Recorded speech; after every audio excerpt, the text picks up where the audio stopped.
Mata TV YouTube Indonesia dengan bangga mempersembahkan sebuah storytelling kekinian abad ini diangkat dari karya besar S.H. Mintarja yang sangat populer di masanya, berlatar belakang kisah tanah Jawa masa lampau, tepatnya di penghujung kejayaan kerajaan tanah Jawa dengan judul Api di Bukit Menoreh.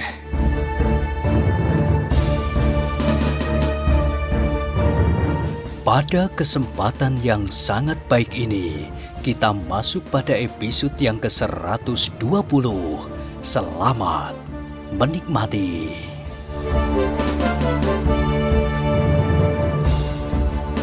Pada episode sebelumnya telah diceritakan, Agung Sedayu dan Suwandaru sejenak saling berpandangan. Kemudian mereka pun memandangi wajah Suto Wijoyo pula, seakan-akan mereka ingin mendapat pertimbangan. Namun wajah Suto Wijoyo itu tidak berbicara apapun bagi mereka berdua. Mereka hanya melihat wajah itu berkerut-kerut. Sejenak kemudian, mereka mendengar orang itu berbicara lagi. Kalian datang dari Sangkal Putung dengan sengaja ingin mempertunjukkan kelebihan-kelebihanmu di sini. Tetapi jangan kau sangka bahwa si Danti akan berbangga mendengar tingkah lakumu itu. Kalau ia mendengar, maka kau pasti akan dicekiknya sampai mati. Sayang ia tidak melihat kau berbuat seperti ini. Tetapi karena akulah yang melihat bahwa kau telah menghina kedua kawan-kawanku, maka akulah yang akan mewakilinya. Ia pasti akan berterima kasih kepadaku apabila kelak aku mengatakan kepadanya bahwa 3 orang-orangnya dari Sangkal Putung aku patahkan tangan-tangannya karena kesalahan mereka sendiri. Dada kedua anak-anak muda dari Sangkal Putung itu berdesir. Agung Sedayu menggigit bibirnya untuk menahan gelora di dalam dadanya. Ia masih mencoba untuk menguasai keseimbangan perasaannya. Karena itu ia masih belum segera menjawab.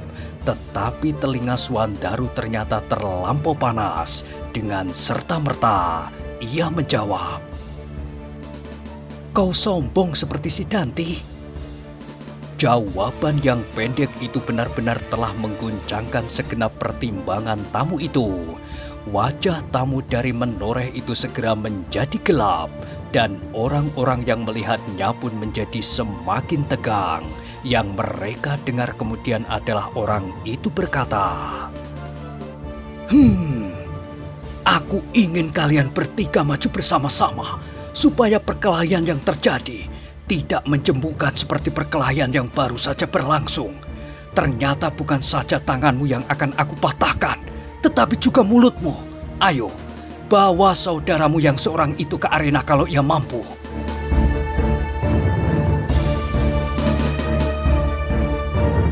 Tetapi Suto Wijoyo ternyata tidak menunggu Agung Sedayu atau Suwandaru memanggilnya. Ia kini telah berdiri. Seperti tamu tadi, ia mengangguk hormat kepada para tamu yang lain dan dengan perlahan-lahan maju ke tengah-tengah pendopo. Ia tertegun ketika salah seorang pemimpin prajurit berdesis, tetapi prajurit itu tidak berkata sesuatu. Prajurit itu adalah prajurit yang seorang lagi, bukan pemimpin prajurit yang memberikan perintah untuk menangkapnya.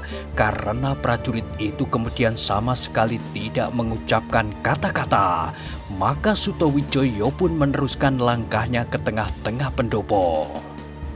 Tamu dari Menoreh yang menantang mereka berkelahi bersama memandanginya dengan mata yang menyala.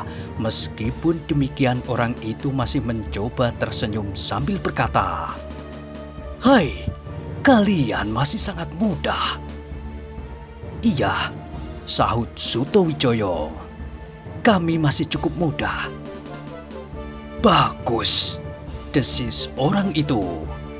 "Tetapi kenapa kalian senang mencari persoalan dengan orang lain? Kenapa kalian senang mencampuri urusan yang bukan urusanmu?" "Kami tidak sengaja," sahut Sutowijoyo. Kami tidak sengaja membuat persoalan dan mencampuri urusan orang lain, tetapi kami juga tidak biasa melihat keanehan-keanehan terjadi.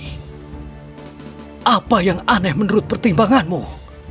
Bentak orang itu. Banyak sekali. Sebut satu di antaranya. Di antaranya adalah bahwa kau terlampau merasa dirimu penting dan merasa kau mempunyai wewenang yang berlebih-lebihan. Itu pun akibat dari sesuatu keanehan. Ternyata kau adalah tamu yang terlampau manja di sini. Diam! Tamu itu pun berteriak sehingga hampir setiap orang terkejut karenanya. Dengan luapan kemarahan ia membentak-bentak. Kau tidak berwenang apapun berbuat demikian. Itu adalah perbuatan yang menyakitkan hati. Aku tidak peduli, sahut Sutowijoyo dengan tatak. Kini ia tidak lagi berusaha menghindari apapun. Tetapi aku tidak senang melihat sikap dan perbuatan yang demikian. Siapkan diri kalian, teriak orang itu tiba-tiba. Kita akan segera mulai. Majulah kalian bertiga bersama-sama. Tidak, sahut Sutowijoyo. Kami bukan pengecut yang hanya berani berkelahi bersama-sama. Kalau kau berkelahi sendiri, aku pun akan berkelahi sendiri. Darah orang itu telah benar-benar mendidih sampai ke kepala. Sikap Sutowijoyo yang tatak berani itu benar-benar telah sangat mengganggunya. Anak yang masih terlampau muda itu seakan-akan merasa dirinya sangat yakin, sehingga orang itu berteriak. Jangan berbangga karena kawan-kawanmu dapat menang dari kedua kawan-kawanku. Tetapi jangan mimpi bahwa kalian dapat mengalahkan aku. Aku adalah adik kepala daerah Perdikan Menoreh. Aku adalah paman si Danti itu. Pantas, sahut Sutowijoyo tegas. Apa? Teriaknya pula. Pantas, benar kata adikku. Kau sombong seperti si Danti.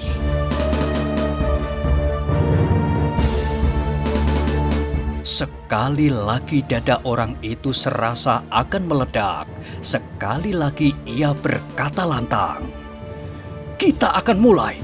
Kalau kau akan berkelahi seorang diri dan kau menjadi korban kesombonganmu adalah bukan salahku. Semua orang akan menjadi saksi. Baik, sahut Sutowijoyo yang kemudian berkata kepada Agung Sedayu dan Suwandaru. Minggirlah. Biarlah orang ini dapat menakar diri. Orang itu hampir tidak dapat mengekang dirinya lagi. Hampir-hampir ia meloncat menerkam Sutowijoyo. Tetapi untunglah bahwa orang-orang yang duduk di tepi pendopo itu telah mempengaruhinya pula. Agung Sedayu dan Suwandaru pun menjadi kecewa. Mereka masing-masing ingin pula mendapat kesempatan untuk melawan orang itu. Tetapi karena mereka mengetahui siapakah Sutowijoyo itu, maka mereka pun tidak membantahnya. Tetapi di pinggir pendopo itu, pemimpin prajurit yang seorang itu pun tampak menjadi sangat gelisah. Prajurit itu seakan-akan ingin berbuat sesuatu, tetapi ia menjadi ragu-ragu. Kini ia melihat kedua kawan masing-masing pihak telah melangkah menepi dan ia melihat kemarahan telah membara pada wajah keduanya. Apalagi kemudian ia mendengar tamu dari Menoreh itu berteriak. Kita bukan anak-anak tanggung yang hanya suka berkelahi, tetapi kita masing-masing menyadari akibat daripadanya. Sutowijoyo menyadari kata-kata itu. Para prajurit dan para pemimpin Kademangan Prambanan pun menyadarinya pula. Mereka mendengar Sutowijoyo menjawab, "Aku tidak takut menghadapi akibat yang paling parah sekalipun." "Bagus," sahut orang itu. "Kau akan dapat mati di arena ini." Perkataan itu telah menegangkan setiap hati yang mendengarnya. beberapa orang menjadi ngeri dan perempuan-perempuan pun menjadi lebih baik menyingkir jauh-jauh.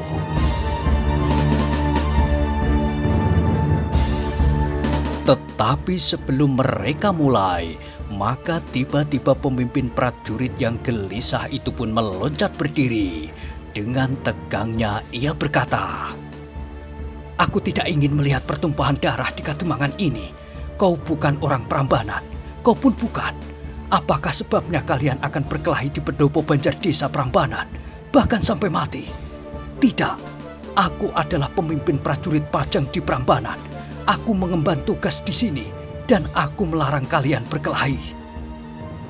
Wajah tamu dari Menoreh itu pun menjadi semakin menyala mendengarnya. Tiba-tiba ia memutar tubuhnya sambil menjawab kasar, "Akulah yang akan berkelahi, bukan kau. Aku mempunyai wewenang di sini.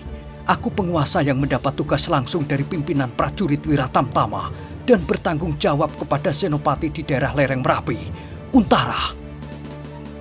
Orang itu terdiam, tetapi dada Agung Sedayu berdesir mendengar kata-kata itu. Ternyata daerah ini adalah masih merupakan daerah yang menjadi tanggung jawab kakaknya, Untara. Tetapi prajurit itu sama sekali belum mengenalnya bahwa ia adalah adik Untara. Apalagi dirinya, bahkan ternyata terhadap Suto Wijoyo pun orang itu belum mengenalnya. Tetapi tamu itu berteriak, "Apa peduliku? Bahkan seandainya Untara di sini, aku tidak akan takut. Aku akan tetap dalam pendirianku, berkelahi sampai mati di sini. Aku tidak berkepentingan apakah kau akan mati atau tidak, tetapi tidak di sini, tidak di Prambanan." Terdengar gigi tamu itu bergemeretak. Demikian kemarahan menanjak sampai ke ubun-ubun, sehingga sejenak justru ia terdiam. Beberapa orang menjadi heran melihat sikap pemimpin prajurit itu.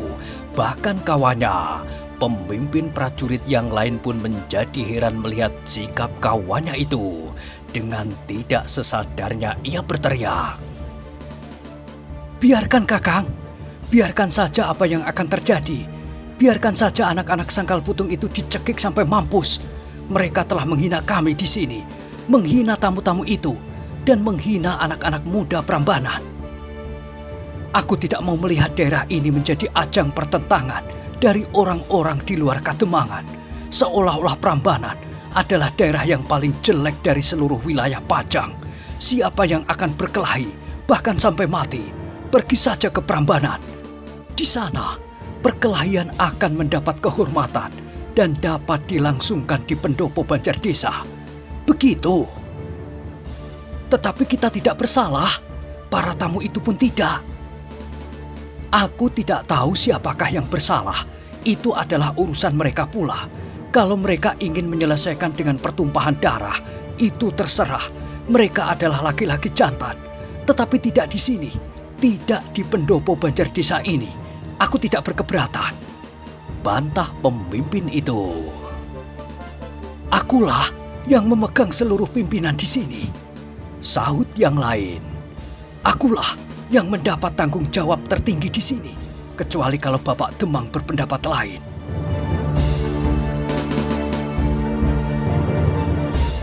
Di antara para penonton di pendopo itu, kemudian berdiri seorang yang masih cukup muda.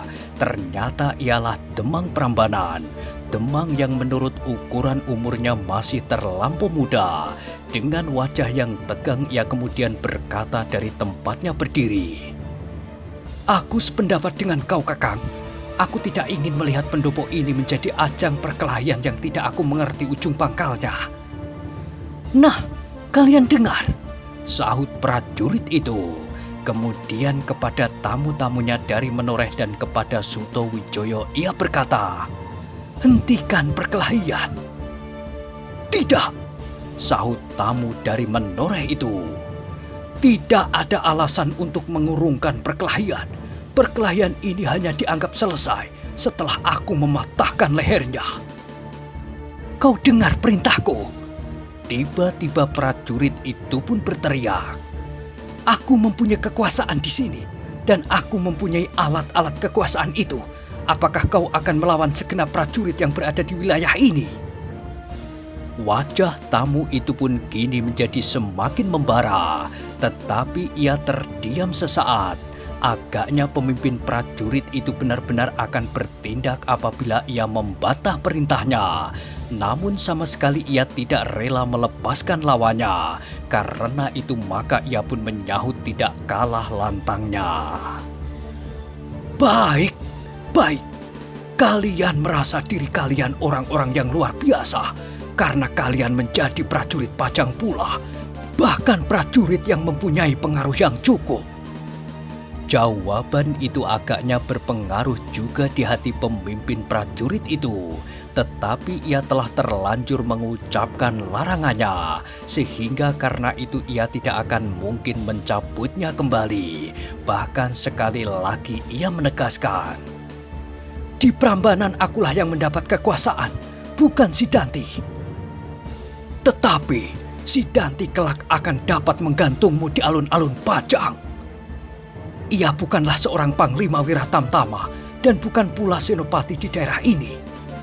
Persetan, tetapi ia berpengaruh. Aku tidak peduli, tetapi kalian tidak boleh mengotori daerah ini dengan darah yang tidak ada gunanya tertumpah."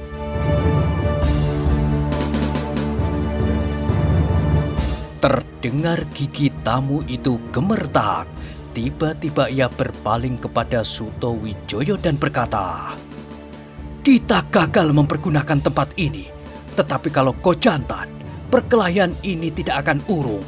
Kita akan bertemu besok pagi-pagi di tepi kali opak di ujung selatan dari Kademangan ini. Kademangan yang dikuasai oleh orang-orang cengeng, macam pemimpin prajurit Pajang dan Demang itu. Kau setuju?" Sutowijoyo mengerutkan keningnya. Tiba-tiba ia dihadapkan pada persoalan yang tidak dikehendakinya sama sekali. Tetapi darah mudanya tidak dapat melawan perasaannya, sehingga dengan tegas ia menjawab, "Dimanapun, bukan soal bagiku." "Bagus!" teriak tamu itu. "Besok pada saat matahari terbit, aku telah menunggumu di sebelah barat perbukitan Boko. Aku akan membawa senjataku, sebuah pusaka berbentuk tombak pendek. Kalau kau mempunyai senjata, bawalah. Kalau tidak, carilah pinjaman kemana kau suka. Aku telah bertekad bahwa salah satu di antara dada kita harus berlubang oleh senjata." Sekali lagi dada Sutowijoyo berdesir. Agaknya orang itu telah benar-benar kehilangan keseimbangan berpikir. Kemarahannya telah mencapai puncak tertinggi, sehingga baginya tidak akan ada pemecahan lain daripada maut. Sutowijoyo menggeram, tetapi ia tidak sempat menjawab. Ia melihat tamu itu berputar dan berjalan tergesa-gesa meninggalkannya. Kedua kawannya pun segera mengikutinya di belakang. Pemimpin prajurit itu berdiri saja termangu-mangu. Ia mendengar tantangan itu dan ia pun mendengar jawabannya pula. Karena itu hatinya pun menjadi berdebar-debar. Tetapi kini ia tidak dapat berbuat apa-apa lagi. Mereka akan berkelahi di luar daerah Kademangan Prambanan. Meskipun demikian, ia akan mampu memberi mereka peringatan apabila mungkin mengurungkan perkelahian itu. Tetapi prajurit-prajurit yang lain, termasuk seorang pemimpinnya, mempunyai tanggapan yang berbeda. Mereka telah dikecewakan oleh sikap pemimpinnya itu. Mereka ingin melihat anak-anak muda Sangkal Putung itu menjadi biru pengap. Bahkan mungkin tangannya atau kakinya akan patah dan cacat untuk seterusnya. Tetapi peristiwa itu tidak terjadi. Namun kemudian mereka mendengar persetujuan mereka, sehingga tanpa sesadarnya beberapa orang dari mereka berkata, "Baik, Kita menunggu sampai besok. Kita masih mendapat kesempatan untuk menonton perkelahian yang menarik itu.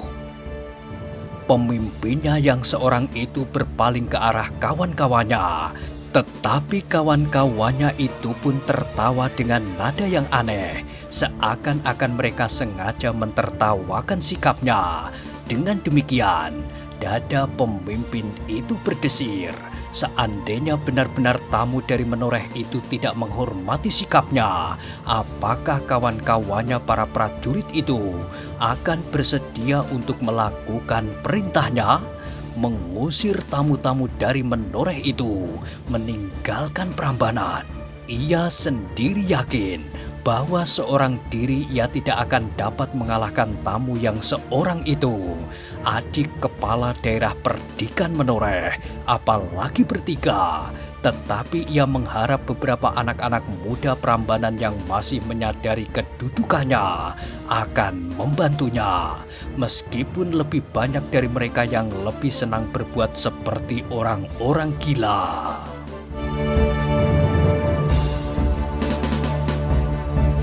Peristiwa itu tiba-tiba telah mendorong pemimpin prajurit Pajang itu menyadari kesalahannya selama ini. Selama ini, seolah-olah dibiarkannya Prambanan menjadi sebuah hutan belantara. Tidak ada peraturan yang pasti dapat menjamin ketetapan adat dan tingkah laku di Kademangan ini. Sehingga seolah-olah sama sekali tidak dirasakannya adanya ketenangan. Terutama di kalangan anak-anak mudanya. Ki Demang Prambanan sendiri seakan-akan sama sekali tidak mempunyai wibawa apapun. Ia hanya bertindak sesuka hatinya sendiri. Bahkan kadang-kadang hanyut di dalam arus kegilaan anak-anak muda.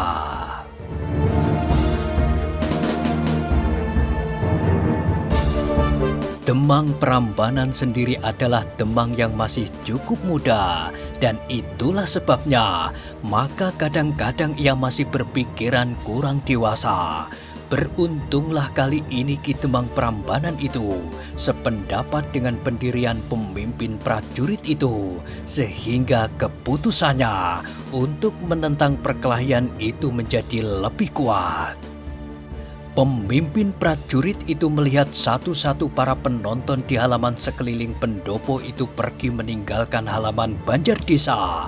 Wajah-wajah mereka seakan-akan memancarkan kekecewaan hati mereka bahwa pemimpin prajurit itu telah mencegah suatu tontonan yang pasti akan lebih mengasyikan daripada sabung ayam jantan yang akan bersabung di pendopo itu. Bukan sekedar ayam jantan, tetapi adalah dua orang laki-laki jantan. Satu dari Bukit Menoreh, yang lain dari Sangkal Putung. Tetapi tontonan itu menjadi urung. Namun hati mereka terhibur pula ketika mereka mengetahui tontonan itu sebenarnya hanya tertunda sampai esok pagi di tepi Kali Opak di ujung Kademangan, sebelah barat Pegunungan Boko. Tamu-tamu, para pemimpin Kademangan Prambanan di pendopo dan para prajurit meninggalkan pendopo itu pula. Mereka sama sekali tidak menyapa pemimpin prajurit yang masih berdiri tegak di tempatnya, dan bahkan Demang Prambanan masih tegak pula. Mereka pergi dengan langkah yang tersendat-sendat, seakan-akan ada yang mereka tinggalkan di pendopo itu. Sekali-kali mereka berpaling, dan mereka melihat wajah Sutowijoyo yang memancarkan ketetapan hatinya. Tanpa perasaan was-was sama sekali, meskipun esok pagi ia harus berhadapan dengan tamu yang mereka segani. Wajah anak muda itu seakan-akan mawa cahyo. Tiba-tiba salah seorang berdesis, tetapi tak seorang pun yang menyahut. Orang yang berbicara itu pun terdiam pula. Sejenak kemudian maka pendopo itu pun menjadi sepi. Bahkan halaman Banjar Desa itu pun telah menjadi senyap. Satu dua orang masih tampak berjalan mondar-mandir, tetapi mereka pun segera pergi. Yang masih tinggal di halaman adalah dua orang perabot Kademangan Prambanan, Ki Joko Boyo yang kurus tinggi beserta adiknya. Mereka menunggu demangnya dan mereka nanti akan bersama-sama kembali ke rumah masing-masing yang berdekatan. Di pendopo itu kini berdiri termangu-mangu pemimpin prajurit Pajang yang seorang, Ki Demang, Sutowijoyo, Agung Sedayu, dan Suwandaru. Tetapi di sudut pendopo itu masih duduk beberapa anak-anak muda, di antaranya adalah Haspodo dan Trapsilo.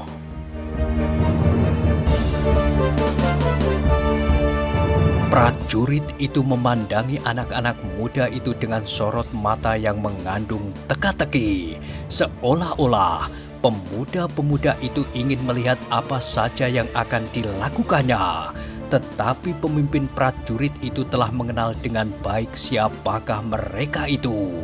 Haspodo, Trapsilo, dan kawan-kawannya adalah anak-anak muda yang mempunyai tabiat yang berbeda dengan anak-anak muda pada umumnya.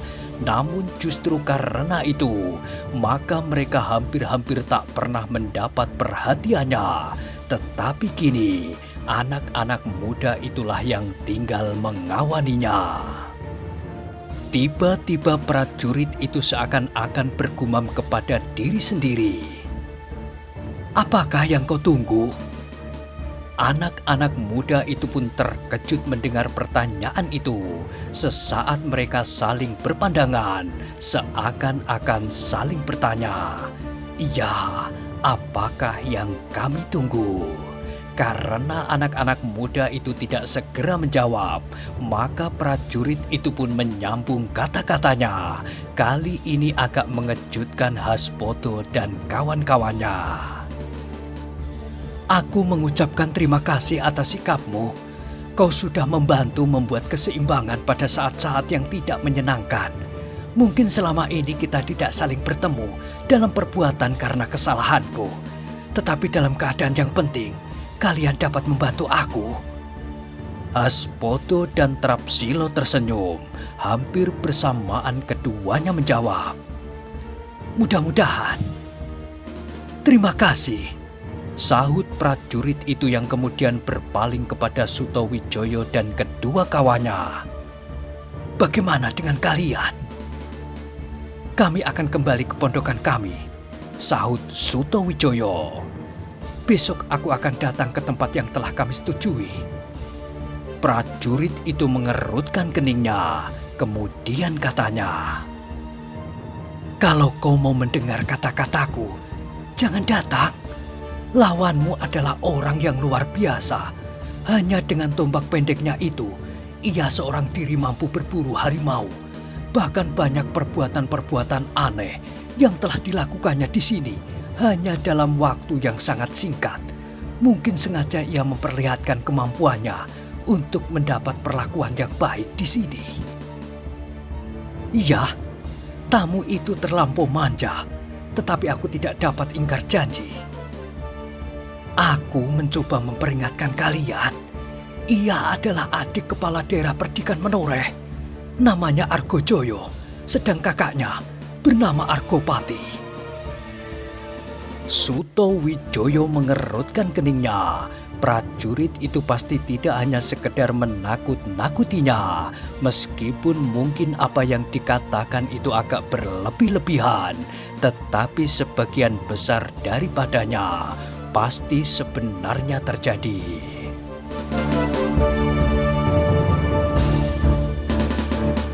Tetapi Sutowijoyo adalah seorang anak muda yang memiliki kelebihan dari anak-anak muda sebayanya.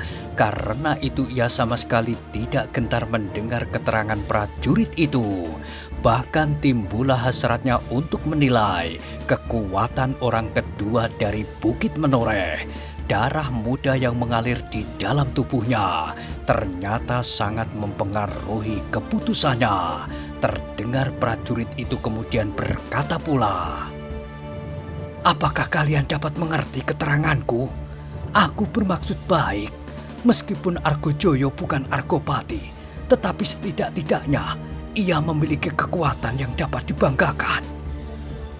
Suto Wijoyo mengangguk-anggukkan kepalanya. Jawabnya, "Terima kasih, tapi sayang, aku sudah berjanji untuk menemuinya besok pagi." "Kau dapat membatalkannya? Mungkin kau perlu minta maaf kepadanya, atau kau segera meninggalkan Kademangan ini kembali ke Sangkal Putung. Argojoyo adalah seorang yang sakti. Mungkin ia mampu menyamai Untara, Senopati Pajang di daerah di sekitar Gunung Merapi."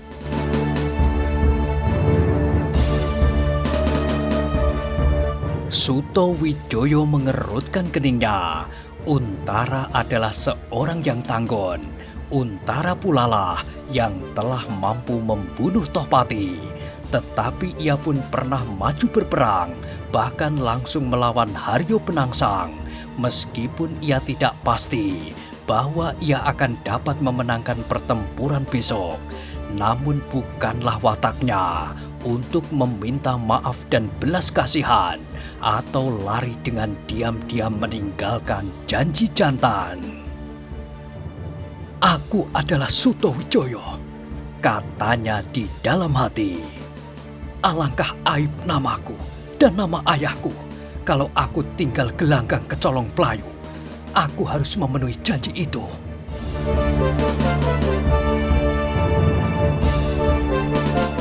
Nah, bagaimanakah kisah selanjutnya? Silahkan ikuti terus kisah Api di Bukit Menoreh pada episode berikutnya.